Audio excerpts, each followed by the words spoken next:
I said that the next video would be about mandatory spending, and the problem with mandatory spending is pretty complex. Mainly, it's complex because of the fact that it's law. All mandatory spending is passed as a bill, on a bill, in a bill, passed by Congress, and then signed by POTUS into law. And there's two places that your money comes from that go into our mandatory spending. It can come out of your federal tax when you look on your little pay stub and you see your federal tax. Some mandatory spending comes out of your federal taxes. And all discretionary money comes out of your federal taxes. Okay? Mandatory, FICA is mandatory. Social Security, Medicaid, Medicare, disability. All of those things are mandatory spending. So your FICA is entirely mandatory. Your company matches your FICA. If you're paying self-employment tax, that's your FICA. It has to be 15%. If you work for yourself, you have to pay that 15% yourself. If you work for a company, you pay 7.5% and they pay 7.5%. So that you're guaranteed a retirement. You're guaranteed that you'll get a Social Security check. You're guaranteed that you'll have medical coverage. That's why your company is supposed to pay half of it. If you're your own company, you got to pay your own company half. That's it. The problem with talking about mandatory spending is that the allotments, when they're created by various different bills, right? Farm Aid bill created a bucket. Star Wars program, which is now defunct. It's not part of the program anymore, but the Star Wars program that Ronald Reagan passed, that was paying out for almost 15 years. When these bills finally meet their obligation and they go defunct, that's when we get the final tally and people talk about, oh, the Star Wars program went over budget by hundreds of millions of dollars, right? But how do they handle when a mandatory budget goes over? That is the supplementary discussions every year that they often have to have. But a great example of how they will borrow out of these buckets that they're not supposed to touch, right? But in the 1990s, they convinced the Federal Reserve to let them borrow against the Social Security bucket. Again, that's all our FICA money, and that's it. There's no ifs, ands, or buts about it. That's for you, me, and all of us to take care of our neighbors and our friends and our family and ourselves once we cannot work, once we're too old, and to guarantee that we have insurance and coverage and a payment. When's the last time you heard of a company giving a rat's buttocks to give anyone a pension? Hell, in the last 40 years, every time I heard the word pension, it was to find out that some jerk, ultra-rich jerk had run out of money and started stealing out of his company's pension plan, leaving his employees in the dust.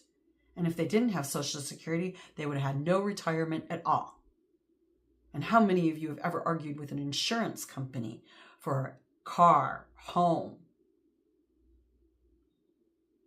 If you've ever had to argue with an insurance company over anything, you know damn well once you hit about 60 years old and they know you're going to need medication and more stuff and they're going to have to pay more, they are going to cut us off like. That's why we need the FICA payments. That's why we need Social Security. They're not entitlements, boys and girls. They're guaranteers that we're not going to live in poverty, destitute in a tent in our old age, or working until we die, or having no medical coverage whatsoever when it's the most critical time for us to have it. I'll tell you something about Social Security and why they want it so bad. In the 1990s, the Federal Reserve made the mistake of letting them borrow against it. And they didn't have the money to put back into Social Security. And you may remember they were talking about how Social Security was going to collapse, which made no sense Everybody paid in interest, etc., etc. The economy back then was doing very, very well. But Social Security somehow was going to collapse. You want to know why it's going to collapse? Because they had borrowed money against Social Security and they didn't have the money to pay it back. And you want to know how they paid it back? If you're a veteran that paid into the Montgomery GI Bill, you do. And for you non-veterans, I will explain this to you. The Montgomery GI Bill was the one between the Vietnam GI Bill and the post 9/11 GI Bill, where we actually had to pay in to get the GI Bill. And we paid $100 per payday for a year, which was $2,400. And that interest and all of that, and all of us being as a group, as a collective, paying into that for us to go to college. And we were guaranteed that that money would be available for us to start using for up to 20 years and up to 25 to finish our degrees.